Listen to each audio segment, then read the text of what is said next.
Բարև ձեզ։ Եթերում բուն զրույց ընտրություններ հաղորդաշարն է, ես Աննա Մինասյանն եմ։ Ինչ է ռազմավարական հաղորդակցությունը եւ ինչու է այն կարեւոր հատկապես նախընտրական գործընթացներում, այսօր կքննարկենք ռազմավարական հաղորդակցության փորձագետ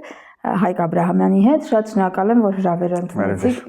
Պարոն Աբրահամյան, մենք այս տաղավարում հնարավորություն ունեցել ենք մի քանի եթերաշրջան առաջ խոսել ռազմավարական հաղորդակցության մասին, բայց դա վաղուց էր։ Եվ ես կուզեմ, որ մենք հիշեցնենք մեր հեռուստադիտողներին, թե ինչ ասել է ռազմավարական հաղորդակցություն, որովհետև ես նկատել եմ, որ մասնագիտական քննարկումներում մենք շատ հաճախ այդ բառակապակցությունը այսպես օգտագործում ենք եւ թվում է թե հասկանալի է ինչ է, բայց կարծում եմ կողքից լսողի համար գուցե եւ հարցեր առաջանում, ինչ է դա։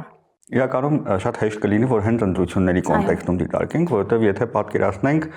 ընտրությունների համատեքստում տարբեր դերակատարներ ունեն իրանց նպատակները, հա, վերցնենք ոստիկանությունը, կենտրոնական ընտրական հանձնաժողովը, կուսակցությունները, դիտորդները եւ այլն, ամեն մեկը ունի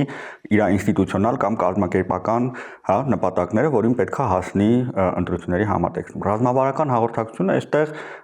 այն հարցն է, թե ինչպես կարող է հաղորդակցությունը օգնել այս կազմակերպություններին հասնել իրենց նպատակներին, հա, որն է հաղորդակցության դերը եւ ինչպես է պետք պլանավորել այդ հաղորդակցությունը, որպեսզի ակնկալվող նպատակներին ու արդյունքներին կարողանան հասնել։ Շատ պարզ եւ հասկանալի էր կարծում եմ։ Հիմա երևի թե սկսենք դիտարկել ընտրության տարբեր մասնակիցներին, ուղիղ մասնակիցներին, անուղղակի մասնակիցներին, դիտորդներին, նորից հա վերահսկողներին իրենց դերերի շրջանակներում եւ թե այսօր մենք ինչ ունենք ընտրություններին ընդառաջ այդ բոլոր տարբեր դերակատարները որքանով են պատրաստ ռազմավարական հաղորդակցության, որպեսզի արդյունավետորեն իրենց մեսիջները, նարատիվները, ամեն մեկը իր նպատակների տեսանկյունից այն ինչ որ ուզում է հասցնի ընտրողին, կարողանա արդյունավետորեն հասցնի ընտրողին։ Սկսենք հա մեծ դերակատարից կառավարությունից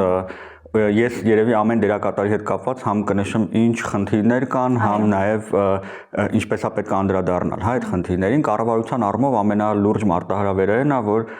հաճախ դժվարանում է տարբերակելը կառավարություն որպես ինստիտուտի եւ իշխող ուժի միջեւ, հա, ու այստեղ երբ որ անտեսում ենք այն փաստը, որ կառավարությունը մրցավարն է մեծ հաշվով ընտրական գործընթացների, բայց կառավարությունը հանդես է գալիս դեմս իշխող ուժի, որը որ մասնակից է, հա, ընտրական process-ներից, այդտեղ կարող է առաջանալ լուրջ ռիսկեր, որովհետև ի վերջո իշխող ուժի նկատմամբ հանրային վստահությունը նաև ինչ-որ կերպ վերածվում է հենց ընտրական գործընթացների նկատմամբ վստահության, հա։ Այս տեսանկյունից ես մի կողմ կդնեմ այն մի քիչ կայացած process-ները հաղորդակցության, որտեղ օրինակ կառավարությունը բնականաբար որպես ընտրությունների կազմակերպող հաղորդակցում է շատ տարբեր դերակատարների հետ, դիտորդներն են, միջազգային կառույցներն են, լրատվամիջոցներն են, հա, այս ինստիտուցիոնալ առումով բավականին ինձ թվում է փորձը մեր մոտ կուտակվել է ու կազմակերպական տեսանկյունից դա մի քիչ թե շատ պարզ է։ Ես ավելի շատ կենտրոնանամ հենց ընտրողների ու քաղաքացիների տեսանկյունից, հա, ինչ դեր ունի կառավարությունը իր հաղորդակցության մեջ։ Առաջինը ես կառանձնացնեի ընտրողների իրազեկվածության ապահովումը, որովհետև մենք երբեմն ինձ թվում է անտեսում ենք այն ռիսկը, որ կան քաղաքացիներ, որոնք իրապես լավ չեն պատկերացնում ընտրական գործընթացը իրանից ինչա ներկայացնում, հա, ու դա կարող է խոչընդոտ լինի իրենց համար մասնակցության տեսանկյունից։ Կառավարությունը պետք է ապահովի, որ այդ ամբողջ գործընթացները ընտրական շատ պարզ ու հասկանալի լինեն քաղաքացիների համար։ Երիտասարդ ուսանողը, որ մարզից տեղափոխվել է Երևան, կարող է իր մոտ հարց կա ու ես գիտեմ, որ այդ երիտասարդն կան, արդյոք ինքը Երևանում կարող է քվեարկել, թե չէ, հա, Արցախցին, որ նոր է քաղաքացիություն ստացել, իր համար այս ընտրական համակարգը կարող է մի քիչ նոր ու տարբեր է, հա, տարեց քաղաքացիները, ովքեր որ մտավախություն ունեն դեռ արդյոք իրանց ընտրությունը քվեարկությունը գաղտնի է, թե չէ, պետք է այդ ինֆորմացիան վստահելի կերպով ստանան, որպեսզի որ մի կողմից այդ բարիերները դուրս գան ու մարդիկ վստահությամբ գնան ընտրությունների, մյուս կողմից էլ երբ որ գալիս են ընտրատեղամաս, որևէ անակնկալի չկան, հա, շատ սահուն հարթ process պետք է լինի քաղաքացիների համար։ Բայց այս տեսանկյունից նաև երկրորդ կարևոր բանն է, որ քաղաքացիների մասնակցությունը պետք է անխոչնդոտ կերպով ապահովի, հա, ու մենք գիտենք, որ տարբեր դերակատարներ փորձում են ազդել քաղաքացիների ազատ կամ արտահայտման վրա, դրա գործիքակազմը շատ հայտնի է, աշխարհից սկսած ճնշումներով վերջացված, Եվ ոչ միայն ընտրություններին մասնակցելու, ինչ որ ուժին քվեարկելու տեսանկյունից, այլ նաև հարկադրելը ցույցերին, հա, մասնակցելը եւ նման բաներ։ Այստեղ շատ կարևոր է որ քաղաքացին իմանա թե մի կողմից ինչ պետք է ինքը անի, երբ որ նման ճնշումների է հանդիպում, բայց նաև պետք է վստահություն ունենա, որ երբ որ այդ խնդիրները բարձրաձայնում է, ինքը պատշաճ աջակցություն կստանա ու պաշտպանություն կստանա, որովհետեւ այո, ավելի լրացուցիչ խնդիրներ։ Այո, ասենք աշխատողների հետ կապված ես չեմ հիշում որևէ դեպք մեր պատմության մեջ, որ օրինակ որևէ արհմիություն ասի իմ աշխատողներին փորձել են ճնշել ընտրությունների կոնտեքստում, ես իրանց իրավունքների պաշտպանությամբ եմ զբաղվում։ Ինչի որտեղ վստահությունը չկա օրինակ արհմիությունների նկատմամբ։ Նույնը իրավապահ համակարգի տեսանկյունից մարդը ոչ ճնշման է ենթարկվում ընտրությունների համատեքստում, պետք է վստահ լինի, երբ որ խնդիրը բարձրաձայնում է, դրանից հետո ինքը ավելի վնասներ չի կրի, ընդհակառակը իր իրավունքը կպաշտպանվի, հա։ Հիմա սա ում ռազմավարական հաղորդակցության տիրույթում պիտի լինի, կառավարության համակարգն է առաջին հերթին, հա, դեմս կառավարության, որովհետև ես տեղ ուզում եմ այս պահը ֆիքսենք, հաղորդակցությունը չի կարող փոխարինել գործընթացների արդար կազմակերպումը, հա, եթե իրավապահ համակարգը իր գործը ճիշտ անում է, այդ մինիմումն է, բայց վստահության տեսանկյունից այս հաղորդակցությունը շատ կարևոր է։ Քաղաքացին պետք է իմանա, օրինակ, հա, եթե ինձ ճնշման են ենթարկում, ինչ պետք է փաստագրեմ, ինչ որ դեպք կարող է, ես պետք է ինչ որ ինֆորմացիա արձանագրեմ, փաստաթղթավորեմ, որը որ հետո ինձ կօգնի, հա։ Ում պետքա դիմեմ, ով է վստահելի, արդյոք միայն ոստիկանությունն է, որին կարող եմ դիմել, թե ավելի հեշտ կլինի, որ դիմեմ օրինակ դիտորդական կազմակերպություններին, ովքեր երկարաժամկետ դիտորդություն են անում, հա։ Եվ երրորդ հարթությունը, որը կառանձնացնի կառավարության համար, ըստ ամենամեծ կարևոր ուղղությունն է հաշվի առնելով այն, որ մենք դեռ կայացման փուլում գտնվող ժողովրդավարություն ենք, այս ընտրական գործընթացների նկատմամբ վստահության ապահովումն է։ Ու այստեղ շատ մի քանի հարթություն կա, որ պետք է անդրադառնալ։ Առաջինը կառավարությունը պետք է շատ ճիշտ ռիսկերի գնահատում անի, թե ինչպիսի գործոններ կան, որ կարող են ազդել քաղաքացիների վստահության վրա, հա։ Մենք շատ ենք խոսում Մոլդովայի, Ռումինիայի օրինակների մասին, ու այստեղ էլ կան ինչ-որ մարդկանց մոտ հարցեր առաջացնող, հա, որոշումներ, որ այնտեղ տեղի են ունեցել, կուսակցություն է արգելվել, ընտրություններ են չեղարկվել, հա։ Հիմա մեր կոնտեքստում էլ շատ լսում ենք, տեսնում ենք քաղաքական, հա, գործունեության պայմանավորված, օրինակ քրեական գործեր, ու սա մարդկանց մոտ ինձ թվում է լեգիտիմ կասկածներ է առաջացնում։ Եթե տեղափոխվենք նախընտրական շրջան, այս կասկածները շատ ավելի լուրջ են լինելու, եթե որևէ օրինակ քրեական հետապնդում հարուցվի ինչ-որ տեխնատուի նկատմամբ։ Դրա համար անգամ եթե այդ գործընթացները իրավական առումով ճիշտ են, հանրային վստահության տեսանկյունից պետք է շատ պրոակտիվ ու մատչելի կերպով ներկայացնել, որպեսզի այդ վստահությունը չխաթարվի, հա։ Եվ այս տեսանկյունից նաև կարևոր է որ կառավարությունը ունենա ճգնաժամային հաղորդակցության, հա, ռազմավարություն, որովհետև եւ նախորդ փորձից ելնելով եւ արդեն տարբեր երկրների փորձառությունից ելնելով կարելի է հասկանալ թե նախընտրական եւ հետընտրական process-ներում ինչպիսի զարգացումներ կարող է լինեն, որոնք որ ճգնաժամ կստեղծեն։ Դա կարող է լինի այնպիսի փոքր բան, ինչպիսին օրինակ ընտրատեղամասում տեսախցիկը անջատվել է կամ լույսերը գնացել են, դա կարող է լինի այնպիսի ավելի լուրջ բան, ինչպիսին օրինակ կենտրոնական ընտրական հանձնաժողովի կայքի նկատմամբ կիբեր հարձակում է տեղի ունեցել, հա, որի մասին գիտենք, որ հա, այլ երկրներում տենց դեպքեր եղել են։ Ու սա ճգնաժամային հաղորդակցության տեսանկյունից պետք է լինի նախապես պլանավորված, թե ինչպես է այդ պահին արագ ու արդյունավետ արձագանք տեղի ունենալու, հա, նման դեպքերի նկատմամբ։ Եվ վերջին մասը հանրային վստահության տեսանկյունից կարևոր է արձանագրել, որ ապատեղեկատվության ու հիբրիդային պատերազմների, որի մասին շատ խոսում ենք այս, հա, վերջին շրջանում, ընտրությունները այդ ամեն ինչը սրող մի գործընթաց է, որին որ պետքա պատրաստ լինել ու շատ կարևոր է որպեսզի կառավարությունը ունենա մի կողմից վաղ բացահայտման մեխանիզմներ այս ապատեղեկատվական հարձակումների, մյուս կողմից արագ արձագանքման մեխանիզմներ ու այս տեսանկյունից ես կուզենայի դրական առումով ընդգծել են հանգամանքը, որ մենք համագործակցություն ենք ունենալու Եվրամիության հետ, հա, տեխնիկական, ֆինանսական աջակցություն լինելու, որովհետև այս դաշտում գործիքները շատ արագ են զարգանում ու մեր նման երկրի համար մի քիչ դժվար է հասցնել դրանց հետևից ու այդ մեր պաշտպանունակությունը բարձրացնել։ Դրա համար Եվրամիության փորձը հենց առանձին Եվրամիության երկրների մակարդակով, բայց նաև Եվրամիությունը աջակցել է նույն Մոլդովային այս տեսանկյունից, շատ կարևոր կլինի մեզ համար ու շատ ինձ թվում է ողջունելի իրադարձություն, որ այդ տեսանկյունից մենք հնարավորություն կունենանք գոնե մի փոքր ավելի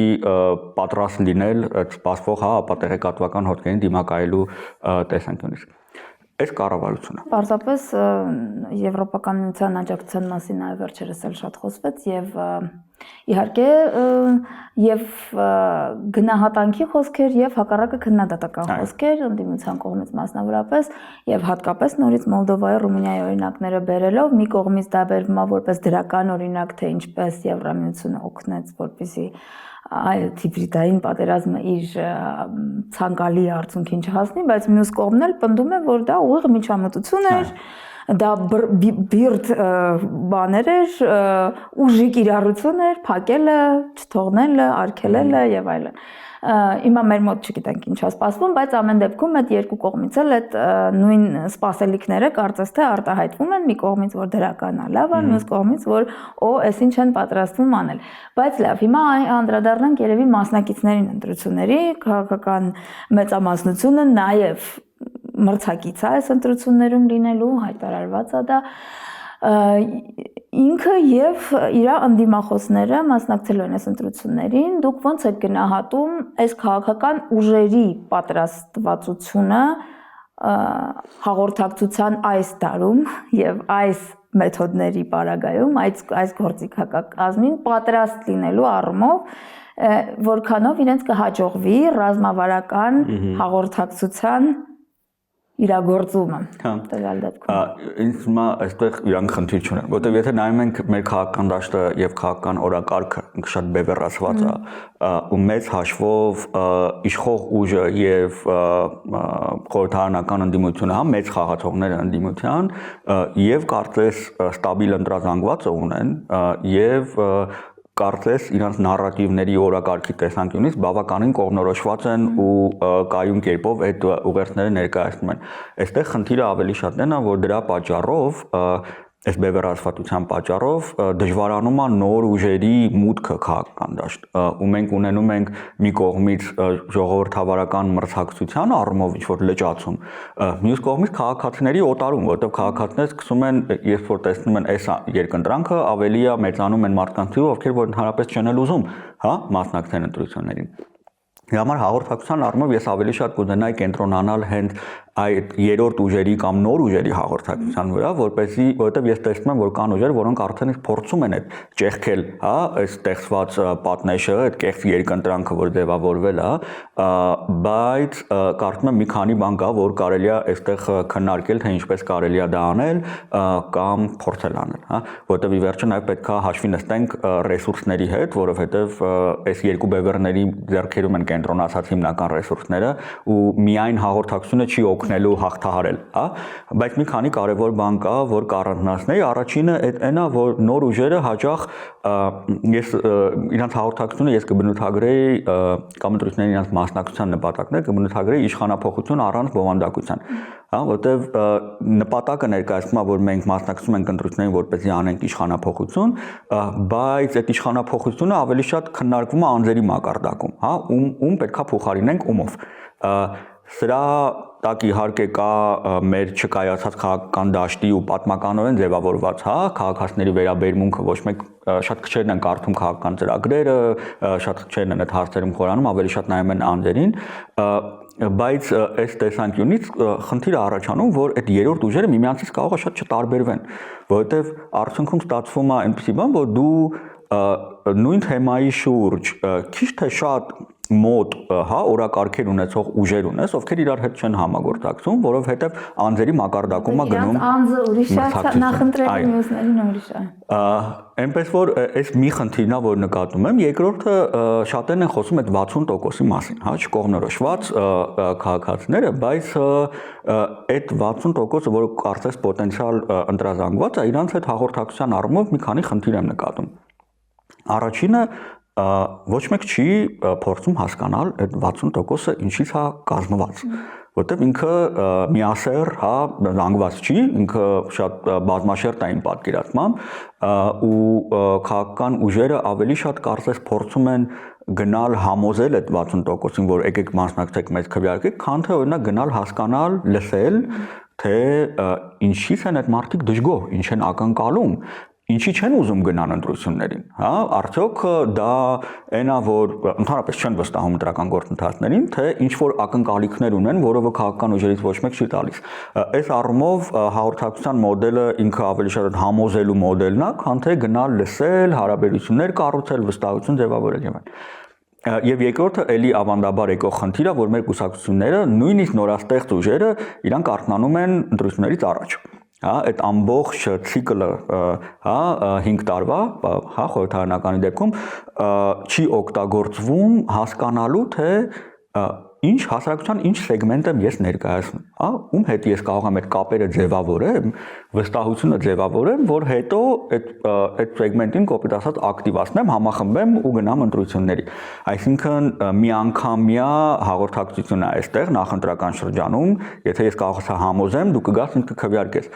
Փոխարենը պետքա լինի ավելի երկարաժամկետ աշխատանք, հարաբերություններ ձևավորելու, իսկ ընտրությունների փուլը պետքա լինի ակտիվացման փուլը, ոչ թե նոր կապեր ստեղծելու մեծ հաշվով, հա։ Ու այս առումով այդ նոր ուժերին, երրորդ ուժերին ես կակնկալեի, որ օքեյ, իշխանափոխություն, բայց կարծում եմ հաղորդակցության առումով իրանք նաև այլ նպատակներ եւս պետքա ունենան ընտրություններին մասնակցելիս։ Մի կողմից դա կարող է լինել նոր օրակարգ բերելը։ Ես օրինակ շատ կուզենայի տեսնել, որ ինչ-որ քաղաքական ուժ մտածեր հասկանա, որ կան ինչ-որ հարցեր, որ չեն քննարկվում մեր քաղաքական դիսկուրսում, կան ինչ-որ թեմաներ, որ ընդհանրապես ոչ մեկ չի անդրադառնում, կամ ինչ-որ լուծումներ։ Ինձ թվում է մենք մի քիչ երևակայության ու գաղափարների ճգնաժամ ունենք քաղաքական դաշտում, որովհետև եթե նայում ես օրինակ տնտեսության հետ կապված քաղաքական ուժերի առաջարկները, մեր քաղաքական միտքը ինչ-որ գործարան կառուցելուց են կողմ չի գնացել, հա, մեծ հաշվով։ Ու այստեղ էլի այդ նույն խնդրին են գալիս, որ գաղափարները շատ չեն տարբերվում։ Բացի այն 4 երկընտրանքները, որ ԵՄ են գնում, թե Ռուսաստան են գնում, հա, քաղաքական ուժերի մեջ սոցիալական, տնտեսական, առողջապահական, կրթական, բնապահպանական հարցեր նայում ես, կարող է ասես ինչով եք դուք տարբերվում ու անհասկանալի լինի, հա։ Ու այստեղ մի նպատակը կարող է լինել իրոք շատ ազդեցիկ նոր գաղափարների, օրակարգների ներմուծումը քաղաքական դաշտ, հա։ Եվ երկրորդը սրա մասին մի քիչ նշեցի, բայց հասկանալը, թե օրինակ ես չեմ տեսել քաղաքական ուժ, որը ասի ես ոչ թե գնում եմ իշխանափոխություն անելու, ես գնում եմ ազգային ժողովում այսինչ մարդկանց ներկայացնելու, իրանց շահերը, հա։ Նույնիսկ էլի քո նպատակը կարող է լինի իշխանության մաս կազմելը, բայց ի սկզբանե ես ասում եմ, օրինակ ես գնում եմ փոքր միջին բիզնեսը ներկայացնելու այնտեղ, ես գնում եմ ֆերմերներին այնտեղ ներկայացնելու, ու սա էլի կապված է իհարկե, որտեղ այդ կապը չկա քաղաքական ուժերի ու այդ սեգմենտների հետ, մինչև որտեղ այդ հարաբերությունները չեն ձևավորվել տարիների ընթացքում, բայց ինձ թվում է հնարավորությունը նոր ուժերի համար հենց այդտեղ է, հաշվի առնելով, որ նաև մենք ունենք տեղական ընտրություններ, որ գալու են պարլամենտականից հետո։ Այդ ձևավորված կապերը, եթե կարող բավարար չլինի օրինակ պարլամենտականի ժամանակ իշխանություն ձևավորելու, ինքը կարող լավ հիմք լինի տեղական ընտրությունների ժամանակ հաջողության հասնելու, հա։ Սա այնպես որ ինձ թվում է մենք քաղաքացիների ավելի շատ ես կուզենայի, որ ուշադրություն դարձնեն այս նոր ուժերը իրենց հետ ինչպես են փորձում հաղորդակցվել։ Գալիս են իրանց փորձում են համոզել, որ ես լավն եմ, ես ուրիշ եմ, թե գալիս են փորձում են լսել, հասկանալ, հարաբերություն ձևավորել, վստահություն ձևավորել։ Ես կարծում եմ, այո, որ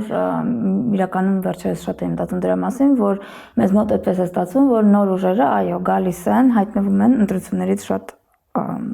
անմիջապես առաջ եւ հայտ եւ ամբիցիա են ներկայացնում իշխանություն վերցնելու եւ մենք բոլորս գիտենք, որ չգիտեմ, գուցե հնարավոր է տեսականորեն, բայց համենայն դեպս մեր պատմությունը ցույց է տալիս, որ այդպիսի բան տեղի չի ունեցել։ Դեռևս ուրիշ հարց էլ կա։ Քաղաքացին ուզում է մաս դառնա մի բանի, որը որ ինքը վստահ է, որ կհաջողի։ Եթե ինքը ասում է դու լավ ուժ ես, ես կուզեմ, որ դու ազգային ժողովում լինես, բայց դու քո նպատակը ձևակերպել ես ոչ թե ազգային ժողովում լինելը, այլ իշխանափոխություն անելը, ասեմ, բայց դու չես կարող։ Այո, եւ ես գնահատում եմ, որ դա հնարավոր չի, եւ ես այլևս քեզ ընտրելու մոտիվացիա չունեմ։ Իլավ, հիմա եկեք մի քիչ խոսենք նաև երրորդ կողմերի մասին, դիտորդների, լրատվամիջոցների, որովհետև այստեղ իրանք շատ էլի կարևոր դեր ունեն քաղաքասարակությունը, մասնավորապես այս ընտրություններում ես կարծում եմ շատ մեծ է լինելու դերը այս տարբեր կողմերի, այն առումով, որ իրականում կարծում եմ բոլորն են զգում մի տեսակ, չեմ ուզում ասել վտանգ եւ այսպես շատ ուռճացնեմ, բայց ինչ որ անհանգստություն կա, որ այս ընտրությունները հնարավոր է որ այնպես չգնան, ինչպես կուզենային մարդկանց մեծամասնությունը, այն առումով որ կարող է խանգարեն տարբեր գործոններ դրսի, հատկապես ներսի, դրսի խանգարեն, որպեսզի այս ընտրությունները լինեն իսկապես ժողովրդի կամքի արտահայտությունը։ Հիմա ինչ պետք է անեն այս երրորդ անաչառ կողմերը, պոզիտիվ տեսանկյունից, ինչ պիտի անեն, որպեսզի այս ընտրությունները մեզանում չդառնան, ինչպես այսպես ապոկալիպտիկ ասում են, վերջին ընտրությունները չլինեն մեր անկախ պետության, հա։ Այս հարցը ինձ թվում է դեռ եթե վերցնենք լայն քաղաքասարակությանը, կա շատ հստակ դիրքավորման խնդիր ու կա նաև անհամաձայնություն քաղաքասարակության ներսում, թե ինչը պետքա լինի քաղաքասարակության դերը ընդհանրապես ընտրություններում, բայց հատկապես ոնց նշեցիք այս ընտրություններում։ Ու այստեղ խառնվում են իրար տարբեր կազմակերպությունների օրինակ հարաբերությունները իշխանությունների հետ, հա, կամ շատ հիասթափված ու շատ քննադատ մոտեցող, հա, կազմակերպություններ կան համագործակցող կազմակերպություններ։ Այսինքն ես նախ կուզենայի քաղաքասարակությանը մի բանում չդնենք, զամբյուղում չդնենք, իրանք շատ բազմազան են։ Բայց այն կազմակերպություններն ու լրատվամիջոցները, ովքեր հուսով եմ մեզ լսում են, օրինակ մտածում են լավ մեր դերը ինչ պետք է լինի, ես կառաջարկեի մի քանի ուղղություն, որի շուրջ արժի գոնե մտածել, հա։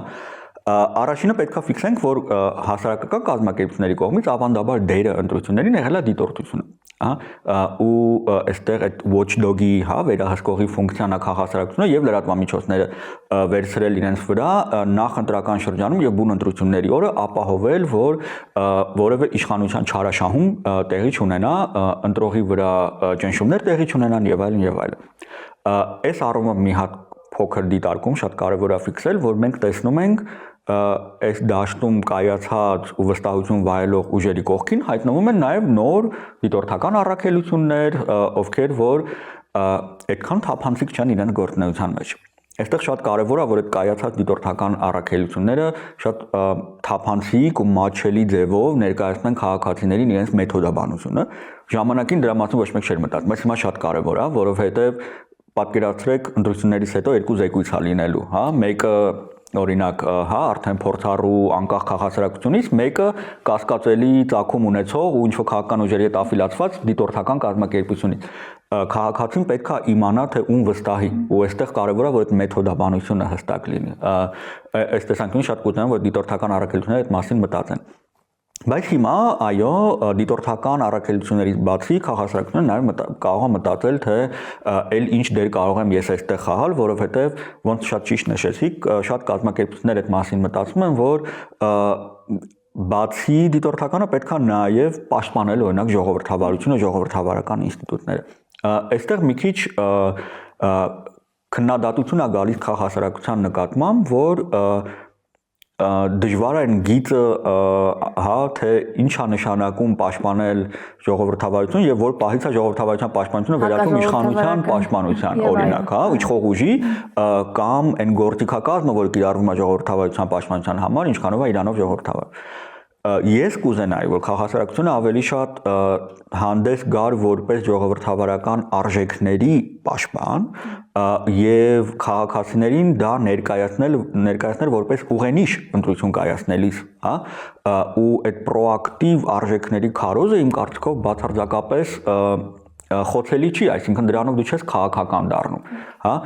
չեզոքություն չի նշանակում, որ դու արժեքային տեսանկյունից պետք է դատարկ կլինես, հա, այնպես որ ես կարծում եմ շատ կարևոր է, որ քաղաքասարակությունը շատ հստակ ուրվագծի քաղաքացիների համար այդ ժողովրդավարական արժեքները որն են եւ չկաշկանդվի գնահատական տալուց եւ ընդդիմության ինչ-որ ուժերին եւ իշխանության, հա,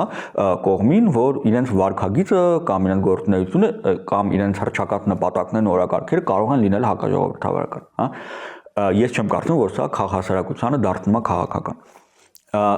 Մյուս հարցը այն է, որ շատ հետազոտողներ են տարիներ շարունակ նշել, որ մեր քաղաքասարակությունը խնդիր ունի պատշաճ քաղաքացիական կրթություն անելու, ապահովելու իր շահառուների համար։ Մենք տեսնում ենք, որ կազմակերպությունները հատկապես ովքեր որ նեղ ուղղվածություն ունեն, ընդհանրապես չեն մտածում իրենց շահառուների հետ քաղաքացիական կրթության ծրագրեր իրականացնելու, ծառայություններ են տրամադրում եւ դրանով սահմանափակվում են, մեկ էլ գալիս է պահը ու անակնկալի են գալիս, որ իրանց շահառուները օրինակ ունեն շատ հակաժողովրդավարական հայացքներ։ Մի քայլ էլ առաջ կարելի է գնալ ու խոսել հենց ընտրությունների մասին։ Եթե դու կազմակերպություն ես, որը որ բնապահպանական գործունեություն է իրականացնում ու կապ ունես ինչ-որ համայնքների հետ, կազմակերպեք քննարկումներ այդ համայնքներում, թե ովքեր են այս ուժերը, ովքեր մասնակցում են ընտրություններին, ինչ օրակարգով են գալիս եւ առաջի հերթին բնապահպանական, բայց նաեւ ավելի լայն, որովհետեւ պետքա խուսափենք, մենք քաղաքասարակությունում այդ խնդիրը ունենք, որ ամեն մեկը իր ուղղությունը բռնած չի էլ մտածում լայն օրակարգերի մասին, որովհետեւ կարող է գա ինչ-որ ուժ, որ բնապահպանական առումով շատ էլ ձեռնտու քաղաքականություն է իրականացնում, բայց օրինակ որոշում է, որ պետքա սահմանափակել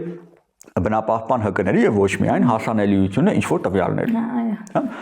Այնպես որ այստեղ կարծում եմ, որ իրոք այդ քաղաքացիական կրթությունը պետք է արմատավորվի մեր քաղաքասարակության մեջ ու այս ընտրությունները շատ լավ ցույց են դրա համար լինելու, ինչքանով են օրինակ այն կազմակերպությունները, որոնք որ արդեն իսկ ունեն ձևավորած համայնքներ, շահառուների խմբեր, կարողացել իրականում այդ զրույցները, այդ քննարկումները ունենալ իրանց համայնքներում, որպեսզի քաղաքացին ավելի կողմնորոշված լինի, թե ինչն է դրված կշեռքին, այստեղ։ Եվ հուսով եմ նաև ինչ-որ դասեր կքաղեն արդեն ընտրություններից հետո այն կազմակերպները, ովքեր որ այդ ամենը չեն արել։ Եվ երևի վերջի բանն էլ քաղաքասարակության տեսանկյունից բնականաբար ապատեղեկատվության դեմ պայքարում քաղաքասարակությունը շատ մեծ դեր է էլի ունենալու, որովհետև այդ կազմակերպությունների ուժեղ կողմը ոչ թե այնա, որ իրանք շատ մեծ լսարան ունեն, այլ որ իրանք վստահություն ունեն իրենց համայնքներում։ Ու ես կարծում եմ, որ ապատեղեկատվության դեմ պայքարը արդյունավետ կլինի այն դեպքում, երբ որ կառավարությունը եւ քաղաքասարակությունը համագործակցում են ու քաղաքասարակության դերակատարները դառնում են նաեւ վստահելի խոսնակներ, վստահելի միջնորդներ, այս դեպքում որոշակի համայնքների հետ ավելի ուղիղ կապ ստեղծելու ու իրանց հարցերը, մտահոգությունները, դրանց արձագանքելու տեսանկյունից։ Պարոն Աբրահամյան, շատ հետաքրքիր է եւ ցավոք ժամանակը սպառվում է, բայց մի հարց կա, որը որ բոլորին եմ տվել այս շարքում, ինչի պետք է մարդիկ գնան ընտրությունների առհասարակ եւ հատկապես 2026-ի եւ ես կխնդրեմ մի քիչ երևի պատասխանի մեջ նաեւ անդրադառնանք նրան, թե հատկապես երիտասարդ ընտրողներին ինչ խորհուրդ կտաք, որովհետեւ այստեղ մենք նաեւ ունենք տվյալներ, չգիտեմ դա գնանք կարող է հետո փոխվեն ընթացքում, բայց վերջին տվյալներով երիտասարդները հատկապես հակված չեն ընտրությունների մասնակցել եւ կարծես այսպես հետաքրքրվածության պակաս ունեն ընդհանրապես ընտրական գործընթացների նկատմամբ ինչ կասեք այ թեկուզ երիտասարդ մեկին, որ պետք է որոշի գնա ընտրությունների։ Ես իմ մասնագիտության տեսանկյունից կուզենայի, որ մենք այն բոլոր դերակատարներն, ովքեր որ երիտասարդներին ասում են գնացեք մասնակցեք ընտրություններին, բացեն այդ մասնակցություն բառը, որովհետև մասնակցությունը միայն քվեարկելը չի, այս ավելի լայն սպեկտր է, որի մասին արժի խոսել նրա մասին, որ մասնակցությունը սկսվում է իրազեկվելուց, փորձիր հասկանալ քաղաքական դիսկուրս։ Ես գիտեմ, որ շատ երիտասարդների համար այնքան է նեգատիվը քաղաքական դաշտում շատ, որ չեն էլ ուզում հետևեն որևէ բան։ Բայց առաջին քայլը կարող է լինել պարզապես հասկանալ ով է ինչ է խոսում։ Երկրորդ քայլը կարող է լինել